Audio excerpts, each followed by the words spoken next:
میں اللہ پر جو میرا اور تمہارا سب کا پروردگار ہے بھروسہ رکھتا ہوں۔ زمین پر جو چلنے پھرنے والا ہے وہ اللہ کے قبضہ قدرت میں ہے، بے شک میرا پروردگار سیدھے رستے پر ہے۔ اب اگر تم روگردانی کرو گے تو جو پیغام میرے ذریعے تمہاری طرف بھیجا گیا ہے وہ میں نے تمہیں پہنچا دیا ہے، اور میرا پروردگار تمہاری جگہ اور لوگوں کو لا بسائے گا، اور تم اللہ کا کچھ بھی نہیں بگاڑ سکو گے۔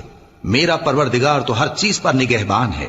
اور جب ہمارا حکم عذاب آ پہنچا تو ہم نے ہود کو اور جو لوگ ان کے ساتھ ایمان لائے تھے ان کو اپنی مہربانی سے بچا لیا اور انہیں عذاب شدید سے نجات دی۔ یہ وہی قوم عاد ہے جس نے اللہ کی نشانیوں سے انکار کیا اور اس کے پیغمبروں کی نافرمانی کی اور ہر سرکش و متکبر کا کہا مانا، اور اس دنیا میں بھی لعنت ان کے پیچھے لگی رہی اور قیامت کے دن بھی لگی رہے گی۔